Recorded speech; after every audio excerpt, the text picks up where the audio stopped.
Some stories start with small kindnesses that grow wild, twisting into something no one saw coming. This one begins with a mother just trying to make ends meet and a family who seemed too good to be true. A simple favor, a helping hand, and then another, until kindness started to look a lot like control. When you have nothing, generosity feels like a miracle. But sometimes miracles come with strings you don't see until they're wrapped around your throat. Subscribe and like for more videos. Every story reminds us that karma always takes its time, but never forgets. It had been just Owen and me since the day he was born. I was 24, still young enough to remember what freedom felt like and old enough to know I'd traded it for love the second I saw his face. His father was long gone, his promises emptier than my wallet. My parents wanted nothing to do with me after I refused to give Owen up, so it was just us. A two-person family in a one-bedroom apartment with peeling paint and dreams too big for the space we had. I worked every job that would have me. Diner shifts, cleaning gigs, cashier hours that stretched past midnight. We weren't poor enough to starve, but we lived in the quiet panic of the paycheck-to-paycheck world, where one broken car or missed shift could sink everything. Still, Owen never complained. He had a smile that could forgive any shortcoming, and I did my best to give him a childhood that felt like more than survival. I told him money wasn't everything, that we had love, and love was enough. But kids start to notice what the world has and they don't, and this year, Owen began to see the difference. His third-grade class was a lottery school across town, closer to my job. The first day I dropped him off, I prayed for him to find a good friend, someone who didn't care about hand-me-downs or the old backpack with a missing zipper. That prayer was answered when he met Charlie. They were inseparable from the start, two boys who laughed until their sides hurt and shared everything from crayons to secrets. And when I met Charlie's parents, Nate and Paige, I thought I'd stumbled into the rare kind of kindness people write about but never live. They were warm, generous, and impossibly put together. The type of couple who had matching coffee mugs, coordinated family photos, and a house that smelled like cinnamon and safety. Paige stayed home with Charlie and Nate worked in tech, the kind of job that gave them enough to live easily. When they offered to have Owen over after school, I hesitated, but Paige brushed it off with a smile that felt like sunshine. "He's such a sweet boy," she said. "Charlie loves having him around, don't even think twice." At first I didn't. Owen came home talking about pool days, movie nights, and dinners that sounded like feasts. They had everything. A big yard, a trampoline, a dog that fetched. When he was with them, he got to be just a kid. I didn't want to take that away, even if it made my chest ache knowing he had a better time there than at home.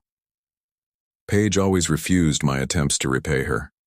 "Please," she'd say, "he's like family." It made me uneasy, that phrase. Like family.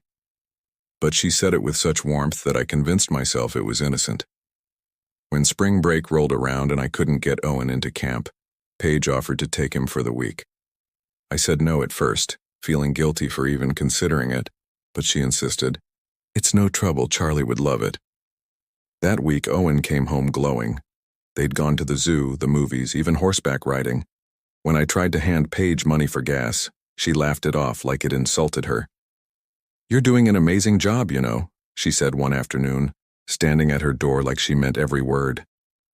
"You've raised such a good boy." Her words should have made me proud, but instead they hollowed me out. Maybe because I knew I couldn't give him the kind of life she could. Maybe because she said it like I was doing something heroic just by surviving. Summer came, and with it another offer. "Let Owen come with us to the lake," Paige said. "It'll be good for him." I wanted to say no. Every instinct screamed that this was too much. But then Owen looked up at me with that pleading smile, and I broke. He spent a week away, came back with stories I couldn't afford to buy him, and souvenirs I knew he didn't buy himself. I thanked them over and over, but Paige just waved it off. "He's such a joy. Honestly, we love having him. Charlie calls him his brother now." It sounded sweet. Two boys who thought of each other as brothers. I didn't see the danger in that word then. It just felt like love, like a community I'd never had. But as months went on, Little things began to gnaw at me. Paige started referring to Owen as our boy when she texted. Nate once said, "You know, if you ever need a break, we'd love to have him for longer." I laughed it off, assuming it was just kindness taken too far. People say weird things when they're trying to be nice. That's what I told myself. That's what I told. Christmas came, and they gave Owen more gifts than I could have wrapped in 5 years. Expensive toys, a new coat, even a video game console. My gifts looked like afterthoughts next to theirs. I swallowed my pride and smiled for Owen's sake. He didn't mean to make me feel small. He was just happy. But I caught Paige watching me that day. Not with pity, but something heavier.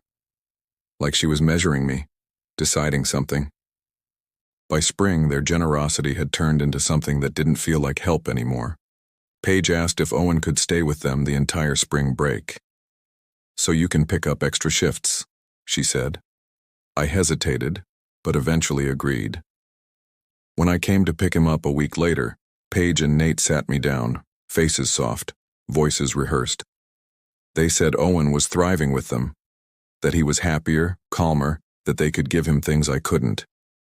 Then Paige looked right at me and said, "Have you ever thought about what's truly best for him?" The room tilted. "What do you mean?" I asked. Nate smiled the way people do before saying something awful. "We mean, maybe it's time to think about giving him more stability. You could still see him, of course, but we could take care of him full-time." I laughed, waiting for them to do the same. They didn't.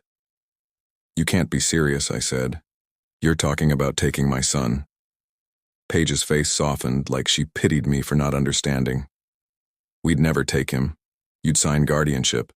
It's just the right thing, don't you think?" For Owen, something inside me snapped cold. I stood up, heart hammering, and told them they'd lost their minds. I grabbed Owen and walked out without looking back. On the way home, my hands shook so bad I nearly pulled over. Owen didn't understand why I was crying. I didn't tell him. Not yet. I just locked the door when we got home, shut off my phone, and sat on the floor holding him while he watched cartoons, unaware that 2 people I'd trusted had just tried to erase me from his life. That night I couldn't sleep. Every laugh they'd shared, every gift they'd given, it all replayed in my head like a film I'd finally realized was a horror movie. I blocked their numbers. I called in sick to work and kept Owen home from school the next day. I didn't know what they might do next, but I knew one thing for sure. I would burn the world before I let anyone take my child. They came back to the story like a storm you hear on the horizon. Not sudden, but inevitable, and loud enough to drown out everything else.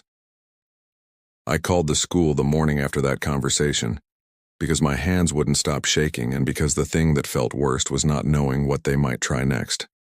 The receptionist listened politely, then transferred me to the principal, who pretended to understand urgency, and then explained, with the soft bureaucracy of a person who has never had to fend for their child, that without anything in writing, she couldn't legally stop someone from offering to care for my son. I told her what Paige and Nate had said, that they had asked me to sign guardianship, that they had been buying him presents and inviting him into a life I couldn't give. She said she would put them on a pickup notice and would make sure no one not on my list could take Owen. But that was different from keeping them off the school grounds. Donations and involvement at school put them in a gray place that the administration rarely wanted to police. I felt lightheaded, the way you do when you realize the people who are supposed to be neutral can be bought with good intentions and a checkbook. When I told the aftercare program, the woman at the desk was decisive. She changed the pickup list, called security, and promised she'd refuse anyone who tried to take him. She sounded furious on my behalf in a way that made my chest unclench just a little. I wrote down names, dates, times, and every text I could find. I printed a copy of the offer message where Paige called him our boy and put it in a folder I taped shut with the kind of trembling hands that make the tape crease. I knew it would matter because in a world where you are a single working mom with a small apartment and thin credit, paper is sometimes the only proof that keeps you visible. Then I called the police and they took a report. Not a heroic cinematic arrest, just a calm woman who wrote down facts and handed me a number. "We can't charge anyone for wanting to care for your child," she said, as if that made the vulnerability less real. I realized then that the law was a blunt instrument that could only cut when someone actually crosses a line. The line Paige and Nate had drawn in polite language. We want to help. We want to give him more stability. Didn't look illegal until you put it beside a parent's face and said, they want to take him. I blocked them. I changed my phone number. I put notes in my inbox that said, do not let them pick up. I rehearsed how I would tell Owen if he asked, what words would make sure his trust in me didn't crack. I told myself to breathe. I told myself I was being paranoid. Both were true. Days stretched like rubber. I watched my son, who had been 8 and careless, pull back like a small animal that had learned there were cliffs where once there were fields. I didn't tell him everything at first because I did not want to frighten him. I wanted to give him safety in a sentence. You're not going anywhere, rather than the full, breathless truth. But lying by omission felt like a slow rot. On a Monday night, I sat on the edge of his bed and said, Owen, remember how you loved Charlie?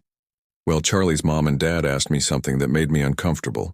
He blinked, then said, how uncomfortable?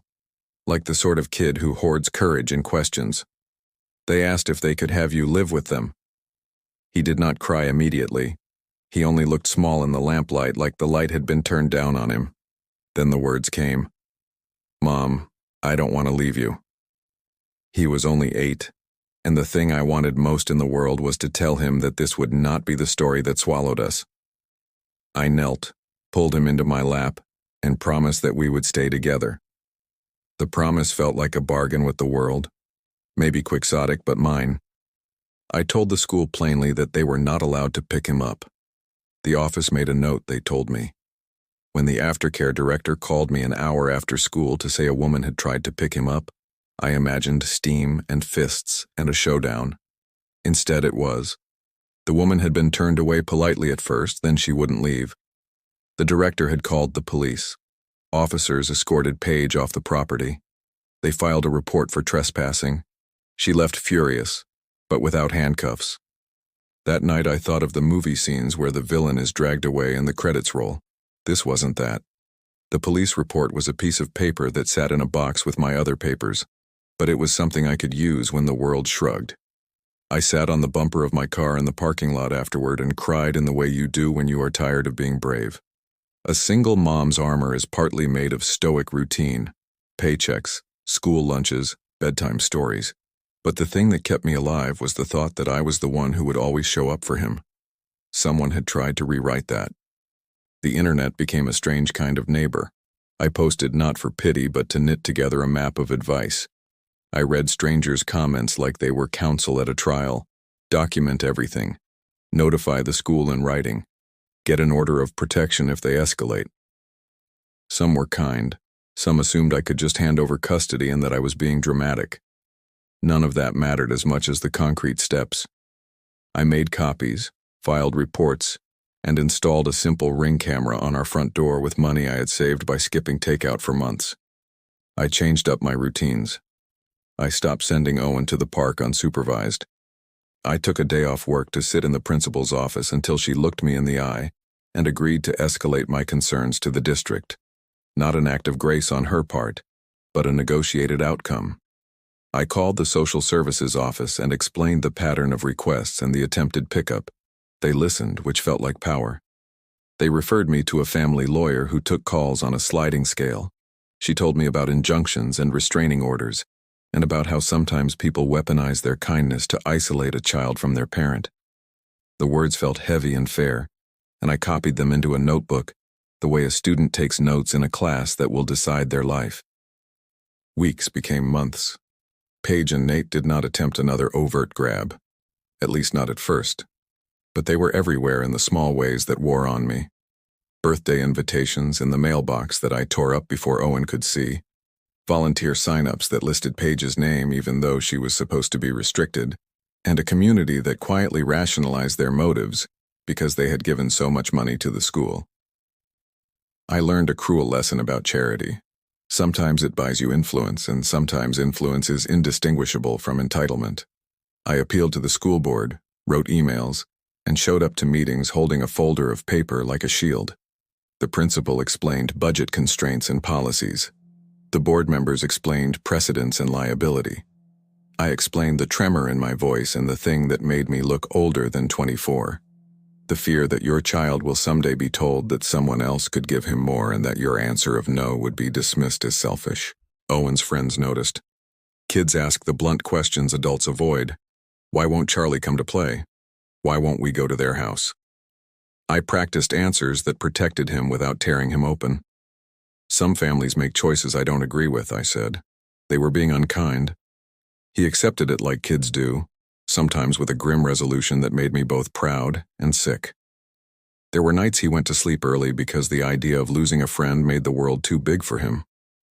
I joined a local support group online of single parents who had survived manipulative exes and overreaching good Samaritans. There was comfort in shared strategies and in knowing I was not the only parent who had been challenged by someone else's idea of better. Time, slowly, became an ally. The arrests never came because nothing they did was criminal. The restraining order felt excessive when the police said they had no probable cause to do more than take notes. Yet the documentation mattered. Every time Paige showed up on a donation list or in a volunteer roster, I had a file to show, a pattern to point at. Parents began to whisper, and whispers are the slow erosion of influence. People who had once praised Paige's largesse began asking questions. The school installed a stricter pickup policy after a small flurry of complaints, and the aftercare director made sure her staff knew never to release a child to someone not on the list. It wasn't a complete victory, but it was a boundary. For a while, it was enough. When summer ended, I thought maybe the worst had burned itself out. Months had passed without seeing their names in my inbox or their faces at drop-off. I'd begun to sleep again. Not the deep kind you wake from smiling, but enough to keep a job and a pulse. Then the class list went up for the new school year, and there it was. Charlie's name, printed right beside Owen's. It felt like déjà vu rewritten in bold. I went to the principal, folder in hand, rehearsed every fact and date, and was told that the school was small and schedules were tight, that sometimes circumstances simply overlap. I wanted to scream that circumstances didn't stalk your child. People did. But rage doesn't sound credible when you're young and broke, so I nodded, left, and promised myself I'd watch more closely than before. The letter from the room moms came the next week, cheerful and covered in clip art hearts. Paige's name sat at the bottom like a signature on a threat. I stared at it until the paper blurred. I almost believed she'd stop eventually, that her obsession would age out. But obsession is patient. Owen came home one afternoon and told me Paige had been at a class event, just helping out. She'd smiled at him, asked how he was, tried to give him her new phone number. He'd said no. I hugged him so hard he laughed. That small defiance, that boundary held, felt like winning a war no one else could see. But I knew it couldn't last. You can't build peace on other people's promises. So I started looking for a way out. Every night after Owen fell asleep, I sat at the kitchen table with job listings and maps. Most of them needed degrees or time I didn't have. Then one night I saw a posting for a live-in nanny 3 hours away. It felt absurd. Who hires a single mother with her own child? Still, I wrote an email, told the truth, and pressed send. A week later, I was sitting in a coffee shop across from a couple who looked nothing like Nate and Paige. They were gentle in their questions, curious about Owen, respectful about boundaries. When they said he could come with me and live in their in-law suite, I almost didn't believe them. I took the job, not out of courage, but out of necessity. Fear can move you faster than hope. The day we left, Owen's backpack was half clothes, half memories. He looked out the car window as our apartment shrank behind us and said quietly, "Can we make new memories there?" I said yes, and meant it. The new city felt like exhale, small streets, slower pace, people who didn't know our story. The family I worked for treated Owen like a guest, not a project. They set boundaries that made sense, kindness without strings, generosity without ownership. When I told them, months later, about what had happened back home, they looked horrified and promised to keep us safe. For the first time in years, I believed someone's promise. Time smoothed the edges. Owen thrived at his new school. We cooked together, took walks by the river, learned the names of the neighborhood cats. I saved money, real savings, not the kind that disappears into rent and groceries, because living there meant no rent, no utilities. 2 years passed before I realized how quiet life had become. No more strange calls. No more second-guessing every knock on the door. I still checked locks twice, but the fear was muscle memory, not prophecy. When my employers no longer needed a nanny, they helped me find another job, wrote references, even helped me put a down payment on a small condo. The first night Owen slept in his own room, he left the door open, just in case. In the morning he said it felt weird but good, like we'd finally caught up to ourselves. I'm 26 now, though some mornings I feel twice that. I work steady hours, make decent money, and have friends who know me for who I am, not for what I survived. Owen's almost 11. He still asks about Charlie sometimes, says he hopes he's okay. I tell him I do too. Maybe those people learned something. Maybe not. Either way, they don't get to live rent-free in our heads anymore. The world didn't give us a grand justice. No arrests, no headlines, no apologies. Just distance and a chance to rebuild. Sometimes that's all karma offers. Not revenge, just release. Every so often I catch Owen watching me with this quiet certainty, like he's cataloging proof that we made it. The other day he said, "Mom, even if everything went away again, I'd still be happy with just us." I turned away so he wouldn't see me cry. The truth is, I used to think karma meant balance, that what you lose comes back somehow. Now I think it's quieter than that. It's the world letting you start over without the people who tried to break you. It's the peace that shows up long after the fear has left, and that's enough. And